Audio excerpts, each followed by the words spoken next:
Good morning, Liberty North. Thank you for joining us this morning. I'm Mrs. Peters. I'm here with Mr. Clark.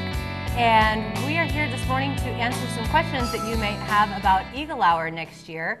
Next week, actually, we're going to do a mock Eagle Hour. So we thought this would be a good time to answer any questions, go over some of the, just the FAQs that you might have. So we've asked some people to tweet in. We've been getting questions already, so we're going to go ahead and start answering some of the questions. And again, just chime in with your with your tweets as your questions come up. Mr. Clark, would you like to start? I don't know. Are we going in any order? Doesn't matter. Nope, doesn't matter. We can take any of our I'll questions. go with the shortest one then. Let's see. Can we leave campus for lunch? No.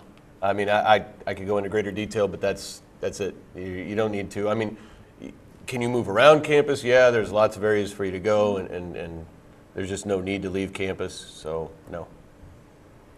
Kind of along the same lines with that, will you be able to eat lunch anywhere outside? Another short answer, no. Outside, there'll be certain areas outside that will be considered privileged areas, so if you do have a privilege pass, which I'm sure we'll answer questions about, also, there will be areas that you'll be able to go outside, but those will be designated outdoor areas, and those are still yet to be determined, but you will know what those are. So there'll only be specific areas. Here's a good one. So are freshmen going to be allowed to participate in Eagle Hour? Correct me if I'm wrong, but yeah. In fact, you know, they may have additional things they have to do in advisory and things, but yeah, they're going to participate in Eagle Hour, and we really kind of count on our juniors and seniors next year to having been in the building, help us out and model appropriate behavior and not take too much advantage of the opportunities you're given so that the freshmen are more comfortable with it as well. Yeah, absolutely. Freshmen will be in, the biggest difference is freshmen will be in an additional advisory period on Friday, but on Tuesdays, Wednesdays, and Thursdays, they will be encouraged to go to clubs and attend as well. Will there be microwaves to heat up our lunch? I have no idea. I can't imagine a row of microwaves, but I don't have an answer to that. Yeah, I don't know that we'll have that or not. It has been discussed to get some extra microwaves for people that want to bring their lunch, but that's still another TBD. And here's a good one. Okay, so will there be required things to do in certain amounts or certain times during the week? Yeah, again, the whole the emphasis is on if you need help in a class, if you need to catch up, if you're struggling, that there'll be opportunities for you to improve your grade, to work with that teacher one-on-one. And really, there's two ways to think about it, and this is just kind of a one-shot generalized description. It's what you would do before and after school if you needed to get help. It's what you would do before and after school for your clubs. It's essentially all of those things that would eat into your own personal time now incorporated in the day. Or you can look at it as an extended lunch break. Either one, if that helps you wrap your mind around its purpose and what you can and can't do, I think that's fairly apt. Another question that we have here, how will passes be displayed? So we'll talk a little bit about the pass system. What everybody will have the opportunity to get what's called a gold pass. It's a gold privilege pass. And those passes will be for students who are maintaining A's, B's, and C's. Those passes will be roughly the size of your student ID. And that is so that you can keep your pass with your student ID at all times, so that whenever you're asked for a pass, if you're in a privileged area, you will be asked to show your gold privilege pass at any time. So basically right now you'll get a sample of what that pass will look like next Thursday for our mock Eagle Hour, and you'll get an idea then. But you will need to make sure next year that you have your ID displayed, since we will have students around the school in different places at different times, along with, if you have a privilege pass, you will need to have that displayed at all times as well. Here's a good one, and you guys are thinking of things that maybe we haven't and maybe we have and I just don't know. But can we work out during Eagle Hour? Again, if you've met all the requirements grade-wise, attendance-wise, and that teacher that either runs the gym or the weight room or whatever is able to have that open for you, I can't imagine a reason why not. I mean, it is a class like any other, and if you wanted to get a workout in, again, provided all other things are taken care of, I can't imagine why not. But that's up to that teacher that's in charge of that facility. And I do know a couple of teachers that have been wanting to start fitness clubs and doing workouts like some of the Insanity workouts and other things that you can do on DVD. So those might also be possibilities as well for clubs. Oh, there's a good one. So how will it work with shortened days? It's incorporated into the schedule for late start days as well. And then everything else will be, I assume, largely situational, but maybe that's something you could better answer otherwise. Yeah. We have thought about it. It has been incorporated into our regularly shortened days. For special events and things, that'll have to be something that closer to that event will work out. Yeah, but we still, I mean, we should have Eagle Hour, every day unless there is, unless there's no school, it would be incorporated. Somebody here just wrote that I've heard that clubs will meet during this time. Is that true? That is true. There'll be, essentially there'll be three main things going on during Eagle Hour. First and foremost, the number one priority is tutoring and getting to your teachers to get information on tests, to get help with assignments and so on and so forth, particularly for students that are struggling in particular classes. But even if you're not struggling, you just need to go in and make up a test or what have you, that time is first and foremost for you to get in academic time and see your teachers. Second of all, there will be clubs available. So I know that, most of our clubs will be meeting at least on a bi-weekly rotation. So Eagle Hour will run like on a 2-week rotation. So you might be able to go to Spanish Club one Wednesday, and then the next Wednesday maybe there is art club or something that's meeting that you can go to. So you'll have ample opportunity to go to clubs. Now, as I said before, academics supersedes the clubs. So if you are assigned to go to see a teacher during that time and the club is meeting at that time, you must go to the teacher for academics first before you can go to the club. And then, of course, lunch is taking place during that time, too. Here's a good question. Is behavior and any behavior issues in class tied to privileges in Eagle Hour? I would imagine. I mean, I don't know if there's a distinct policy there, but again, it's all about your trustworthiness. You're on top of everything in attendance and grades, and yes, I would think, behavior being an issue as well. You might find yourself with fewer options if that becomes an issue. Mm-hmm. And it's coffee, Trinidad. And just another little comment with that, because we have had some discussions with teachers on that. And just because you have a privilege pass, like you have at A's, B's, or C's, if you have all A's, that doesn't mean that a teacher can't assign you to go to a session. So if there is a behavior problem or something in class and a teacher says, you're going to spend Eagle Hour with me today, and they assign you to that session, that's your responsibility to make sure that you attend that session. So. How long is lunch? I mean, it's incorporated in Eagle Hour. So again, you have, is it 50 minutes, I believe? It's actually going to be right at 60. 60 minutes. So you've got an hour. And here's probably something where you're going to get a pretty useful life skill. I mean, you have to find and accommodate or allow yourself time to eat lunch and accomplish whatever tasks you have. I think it's great. It's a great representation of after high school, not only through college, but you get that hour for lunch and you have things you have to do, and you have an hour to do it. I think it's a great time that you're going to have to learn to calculate when is the best time for me to eat lunch, and do I do it before or after, and make those kind of adult-like decisions rather than sort of just following a rigid schedule. So is there, how long is lunch? How long do you need to eat? You have 60 minutes plus whatever else you need to get done. Yep, perfect.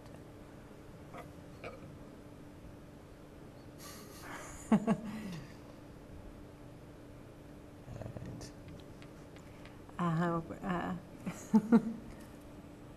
do that. Somebody said up here, how long will this last? We're anticipating this, continuing on. Next year will be kind of a trial year, along with all the other things that we're starting, with the computers and the freshmen and the sophomores coming up. And so why not do everything all at once? But the plan is that as long as it's successful next year and we see that it's helping students, and to keep going with it. Yeah, if we don't have bad grades, can we still talk with our teachers? Absolutely. In fact, and I know that she's mentioned this, if all your grades and attendance, everything else is in order, but you need additional help with something, or for maybe some of the more advanced classes, you need some additional time. again, it's the things you would do before and after school, now you do in your day. So yeah, you can absolutely go see those teachers. Some of them will have assigned times that will say, okay, on Wednesdays, during Eagle Hour, I'll be open for this class or for students in general. And you'll have to follow that schedule, or you'll have to work it out one-on-one with a teacher. It's largely customizable based on what you need to do to make sure that you meet, goals and requirements. Yeah, some students, students with D's and F's, the teachers will be assigning them to come to their, their Eagle Hour session. But, like Mr. Clark said, anybody else, if you have, needs or questions or whatever, that's why we're doing this, so that you can go and you can have that time to do that. No, seniors do not get priority parking. Stop it. It's over and over. Yes, parking doesn't have anything to do with Eagle Hour. No priority parking. Yeah. Well, let's see, running through some of the questions. Yeah, I have to skip several here.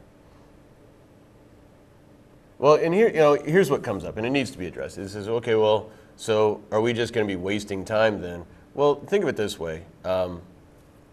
Largely you're getting a break. So if your grades are good and your attendance is good, then, you're staying on top of what you need to, then yeah, you get a little bit of a break. I would encourage you to try to make use of that time, but, are you off for lunch like you will be in whatever job or when you're in college that you have that free time? Absolutely. If you waste the time, I again, discourage it, but it's your time. You have shown us that you are capable of managing your own academic career in your life, and so you get a break in the middle of your day. It's a useful time, and if you want to sit and take 45 minutes to eat a peanut butter and jelly sandwich, by all means. Again, there are options available to you, though. Here's a couple questions that kind of go together. Where can't we go during Eagle Hour, and what are the privileged areas? You'll actually, and to address a third question, somebody had asked, are we doing a practice run? And yes, next Thursday, we are going to be doing a practice run of Eagle Hour. It'll look a little different than the regular schedule that will be for next year, but pretty close to. And you will get all of your advisors will receive a map of the school where the privileged and non-privileged areas have been written down. We have privileged areas, non-privileged areas, and then quiet zones.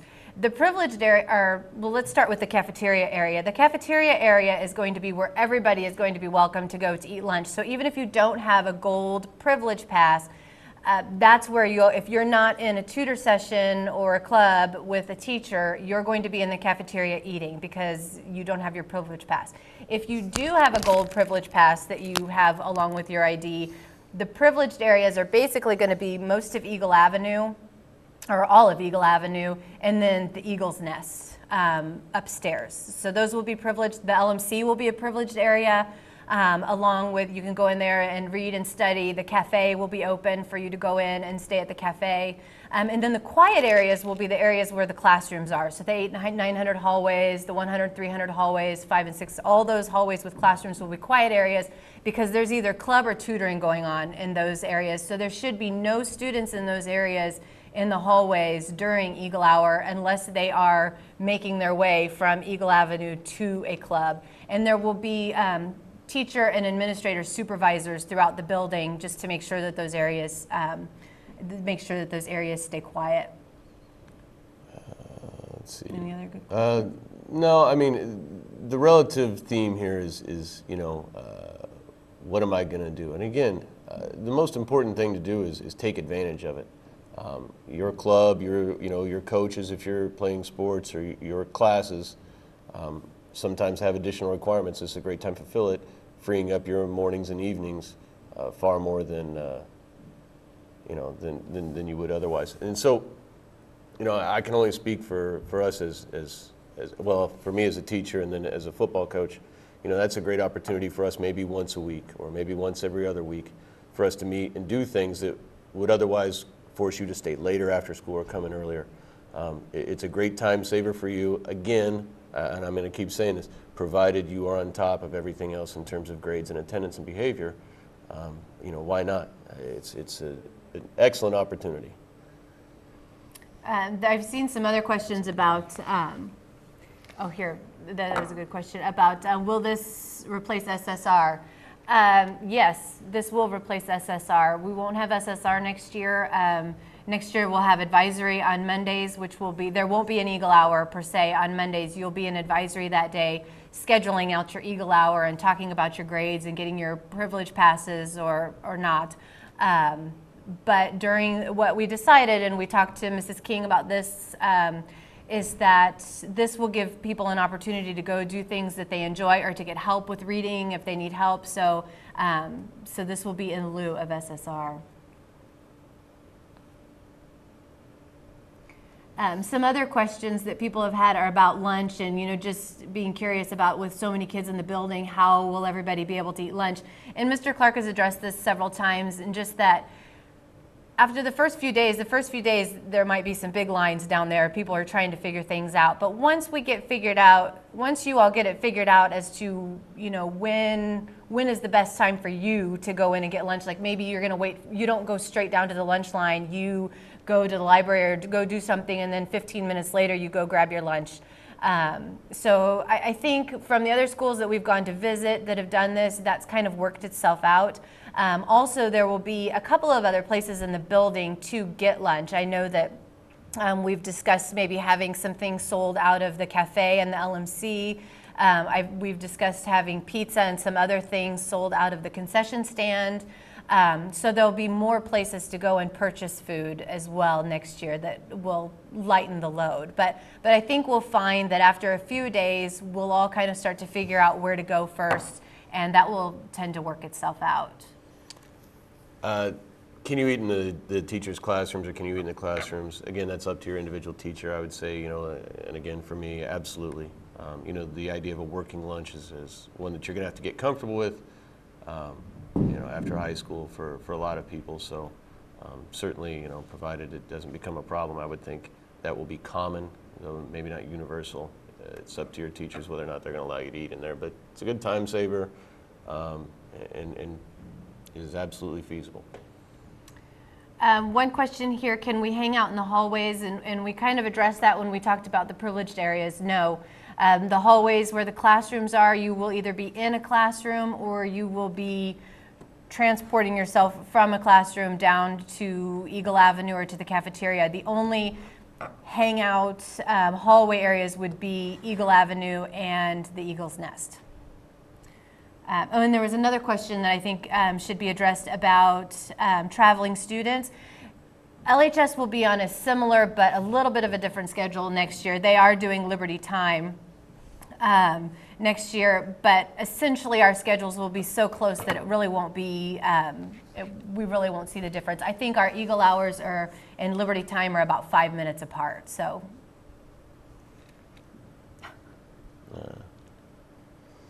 Anything else?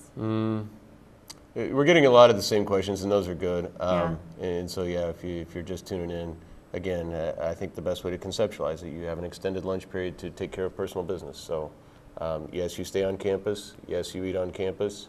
But outside of that, it's largely up to you, provided you stay in those designated areas, how you spend your time. What's the best use of your time in the hour you have?